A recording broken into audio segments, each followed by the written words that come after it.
Here we are with another episode of The Golden Hour. I'm Sharif Yunus here with Dr. Kevin Majeres. Good to be here. Kevin, welcome. Thanks, Sharif. We're going to have a great conversation today, and the conversation that we want to cover is probably something that a lot of people deal with as they're trying to build new habits or change the way that they work, which is if you're starting to use OptimalWork, or if you're using OptimalWork, this is something that's going to be constantly on your mind, is improving your habits and growth and this sort of thing. So one of the limitations that we run into when we're trying to change is failure, and sometimes we can attribute that to, Kevin, there's this kind of like mysterious concept that people often attribute a kind of failure to follow through on their goals. And that's what we want to talk about today. Yeah, exactly. People often, like when they run into obstacles in their growth and they end up they get frustrated, and then they think all I need then is like more willpower. Mm-hmm. I'm just going to power through this. You know, as if they're going to destroy the obstacle by somehow powering through. Yeah. Trying harder. And also another word you might say is discipline. Yes. I'm just not, and sometimes I can kind of fit in with the fixed mindset idea, is that people have this idea, well, I'm just not a disciplined person. Or so-and-so is very disciplined, so they can always develop new habits, but me, I'm not disciplined, so I can't do that. So all these kind of things, so willpower, discipline, these things all kind of fit together, right? Exactly. And in my experience dealing with people, and maybe you've had the same in your mentoring experience, discipline is never a helpful construct. It just doesn't seem to be the kind of thing that, now they're getting disciplined and focused, and now they're going to grow. I've never seen that really happen. So I don't think anyone becomes more fitting of the label disciplined by aiming to be disciplined. It's a little bit paradoxical. I don't think you just like set out to become disciplined. You're like, yeah, I did it. Like 2 months ago, I set out to become disciplined, and now I am. So it's just the wrong kind of lens to use, I think. Discipline and willpower, I just have never found helpful as goals to set or as like concepts to use when you're trying to help people grow. So what do you have any sense of like why this came about, why this kind of massive misconception? I mean, almost everyone thinks in these terms. Is it also common in the field of psychiatry that this is a common concept and you think it's wrong, or are people generally starting to move away from it, or what's this kind of like current status nowadays? Yeah, I think that what you see here in terms of like, the idea of willpower, it's a response to frustration. I think good psychiatrists and therapists would be more curious about frustration and curious about what is the person ultimately seeking. And they would help people to be sincere about what they're ultimately seeking. Now, that's a super key concept, sincerity. I think we'll come to that. But I think that where we face this issue of people just trying to try harder and power through is actually in a setting that we call thwarted escape. So thwarted escape, the clearest example is if you're afraid of heights and you go to a balcony and you think, you know what, I'm going to go out on that balcony and just let myself get used to it. And I'm going to welcome the anxiety, and you go out there and the door closes behind you, and you're like, I'm not up for this. And you try to go in, but now the door's locked. Okay, this is where trying harder comes in. You pound harder and harder and harder. But trying harder, when you're in that state, pushing against the obstacle, you're just more stuck. So as long as a person is desperately trying to, push against the frustration, trying to get out of the situation, they're not going to habituate to it. Okay, so that might sound like a strange corollary, but when you're just trying harder and pushing harder, things don't actually get easier for you. So it's not the right path in terms of how things actually get easier. And they're going to stay hard. And even if you were to get through this particular thing, it's going to be hard the next time. So the key issue, I think, is not willpower pushing through obstacles, but it's willingness. It's the willingness to make sacrifices for greater goods. And that's actually, I think, what sincerity is. So sincerity is simply your willingness to sacrifice some kind of satisfaction for the sake of something greater. So like you're thinking of, what's the bigger end here that I am going to be pursuing? and you make the sacrifices necessary to obtain it. So, And so if, oh yeah, I was just going to ask, like a common example of willpower, I think, is in sports, especially like I found like endurance sports is like when you're running and you start getting tired, and then yeah, someone has like the willpower to push through the tiredness and the pain. So how does that fit in with this idea of willpower discipline not being real and it's more about sincerity? Is that, yeah, I'm just wondering to get your thoughts on athletics. yeah. So when we're talking like that, if you can put in your mind, what is it you want to get easier over time? That's going to be a process of habituation, that gradually the difficulty will get less and less and less. So the question is, how do you best kind of hurry that process along? And willingness is the key to habituation. Patience, really, the willingness to suffer something. And then sincerity is how you keep your ultimate goal in mind. And so you're willing to sacrifice some kind and accept some kind of pain right now for the sake of a greater good. So maybe the greater good is health, and that's why you're picking up exercise. And you know that you need to do this for your health. Okay, so one thing is you're going to be flexible then about how you go about doing it, but you're going to be kind of inflexible about pursuing the end. You're going to pursue health, right? And so you're going to be making, okay, I really do want to get more fit. How exactly I do that? I'll be creative and flexible, but I want to get there. What is it then that you habituate? Well, it's the thoughts and feelings that come as you're exercising. That, like, this is too much, it's too hard. I need to stop. I need to stop now.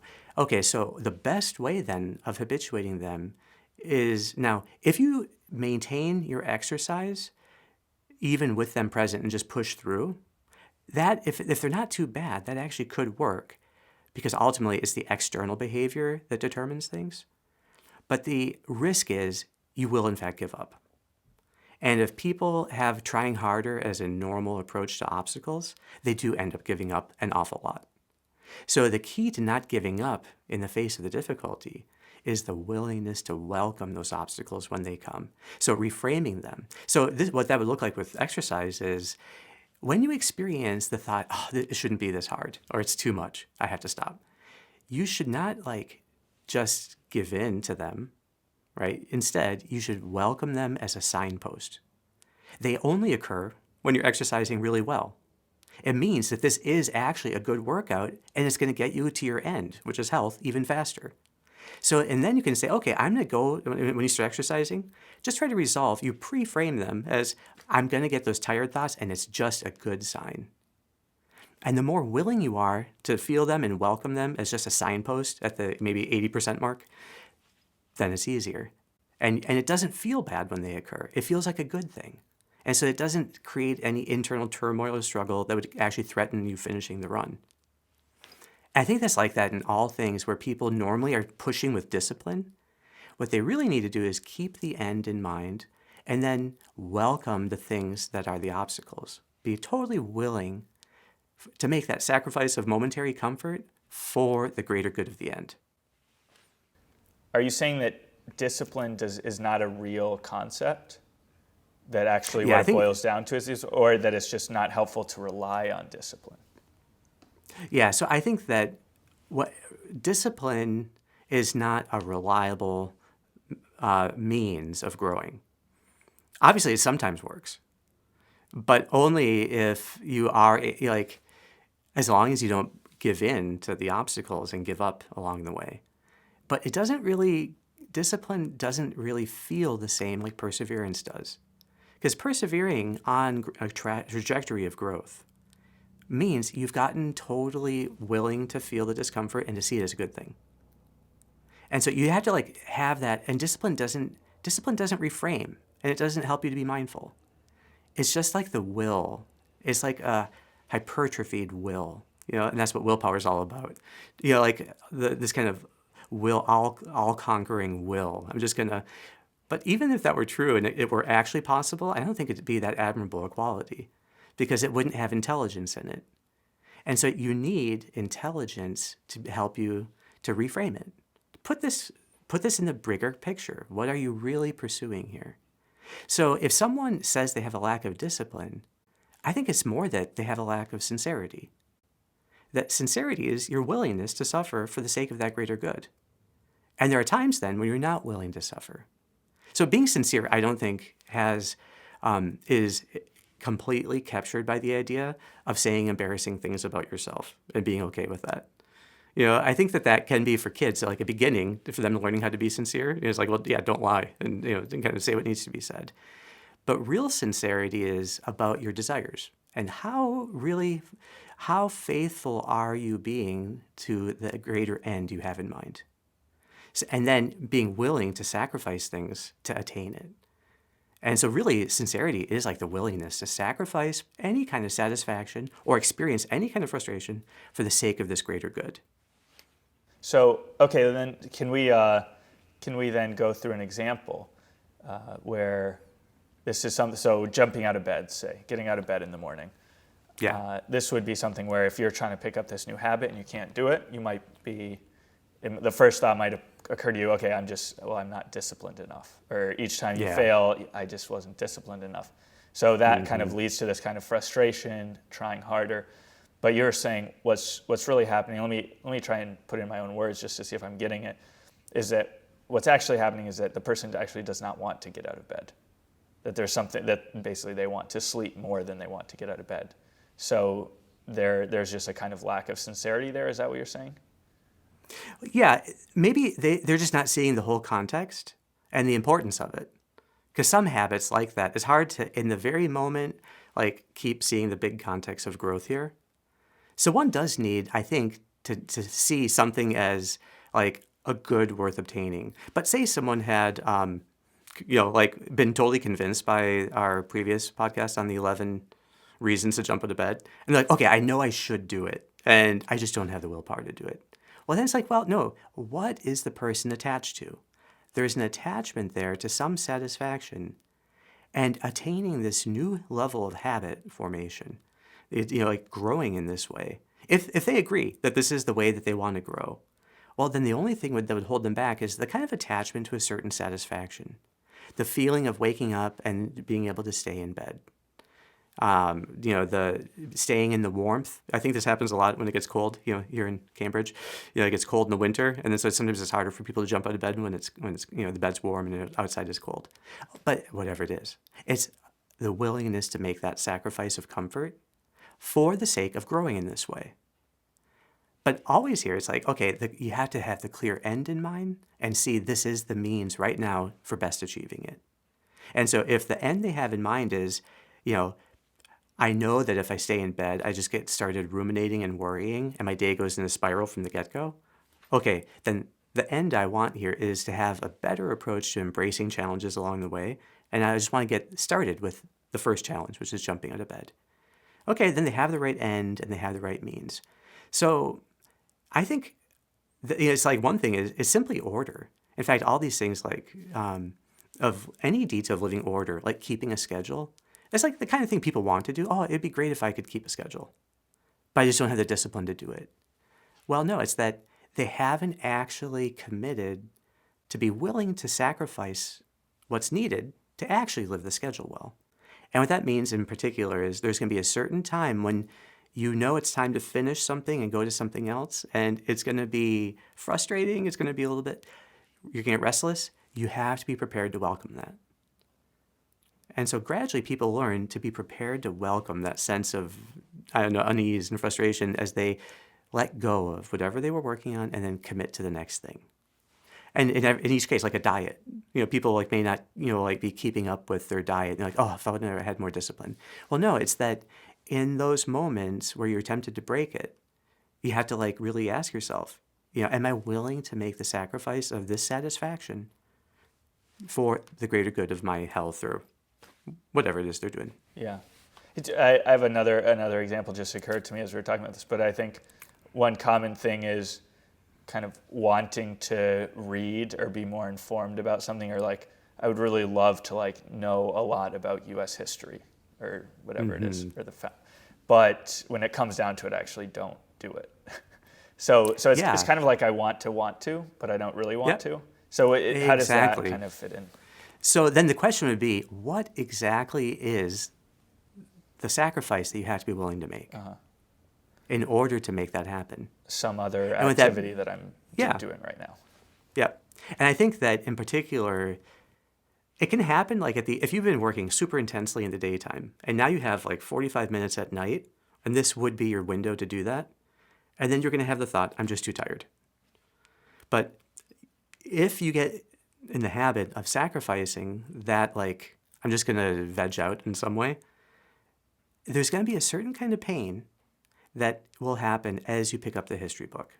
In advance, you have to be willing to welcome that pain, because that is the whole new habit forming, and that pain is what habituates. And the more you do it, the easier it gets. And then after just like a week or two, you actually can develop a habit of when you have those free moments, now you use them in this particular way. But you had to be prepared to welcome the pain for the sake of the gain. And that's what sincerity does. It like is the willingness to make that sacrifice, to pay that price for the sake of that greater good. Okay, so Kevin, we've been talking a lot about this kind of need to be willing to sacrifice when we're working on a new habit. And another thing that we talk about a lot is, in terms of the kind of left brain, right brain distinction, is the need to be willing to sacrifice outcomes for the sake of ideals. That oftentimes it's possible to get into vicious cycles by getting too attached to particular outcomes and not really staying true to the ideals that you want to live. So how does that fit into what we've been talking about in terms of being willing to make sacrifices? In other words, how much does this ideals versus outcomes dichotomy come into play in this realm of building new habits, and then how does that extend out to the rest of life?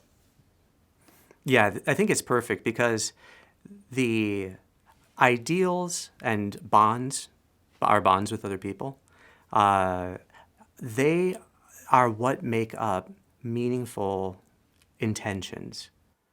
So the best reason why to do things are to grow and to love. And grow, having intentional growth is like the right kind of love of self, and then building bonds with others is the right way of even thinking about serving them. That when you're serving people, you're really, building a bond with that person, a bond of trust. So I think that ideally, the reason why you do things comes from, it's like a right brain thing of people and purpose, these higher things. But then all the outcomes you are aiming for are just means to serve that end. And so outcomes are means. So like it might be that a person, really wants to get into, to get this particular job. Now, if that becomes an end in itself, then his whole vision gets constricted by it. And it becomes a kind of tunnel vision. And then he's destroyed if he doesn't get it. But if he was keeping in mind the means, which is, that he, wants to be able to support his family, and that's the actual end, well, then he can be flexible with the means. And if that job doesn't work out, he's going to try something else, and he's going to try something else. The key thing here is that ends are made up of other people and, ideals and these higher things. Means are just the things you use to get there. With regard to our ends, the ultimate purpose and meaning in our life, we should actually be inflexible. Because what that calls for is a kind of fidelity. So you think of like a married couple, like their bond. Well, that's an end, really, in itself. That bond is the end.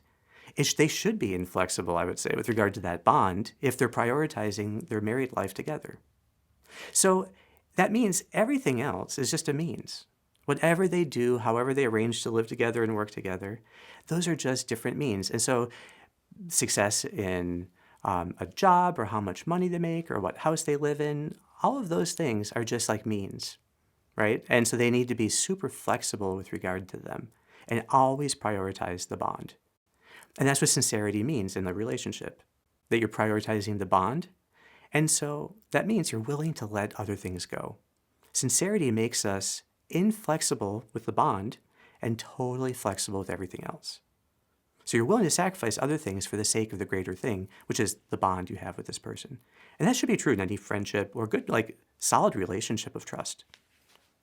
Right, and so that's what maybe this isn't an appropriate way to summarize, but that's what like real discipline would be. I mean, because you could think of someone who's disciplined, who's actually kind of zeroing in on a particular outcome, and they're so disciplined, so to speak, in the pursuit of that, but they're really kind of missing the big picture, so they're lacking this kind of... Yeah, exactly. A lot of discipline, it's like discipline is almost like order without an end in mind. It's a capacity to be ordered but without an end. But that's inherently a contradictory thing, because order is precisely about the right end with the right means. But discipline doesn't contain the idea of the right end. Sincerity is how you clarify the end. What am I really seeking here? What would be the best thing for me to seek? I think it's important that sincerity is part of the greater virtue or ideal of magnanimity, because magnanimity is our disposition for greater things. To work better, to live better, to love better, all those things, that's magnanimity. It disposes us to exceeding ourselves.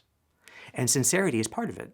So it's how you actually get in view, what's the right way for me to be exceeding myself here in this task, in this relationship, or some aspect of life. And it stretches you. Now with the end inflexibly, intransigently set. Now you're going to be creative and flexible in using the means. And being creative and flexible with other people in a relationship is actually the expression of sincerity. It means you have the end in mind and you're holding to it, but then you're using whatever means are the best to get there. And inflexibility in tasks, in relationship, means we somehow turned some means into an end in itself. We've absolutized a means, and that's a disorder. And that's what insincerity looks like. Wow, Kevin, I love this stuff. This is great. This is great. But unfortunately, that's all we have for today. We're out of time. So we will be back next week. Kevin, how's that sound?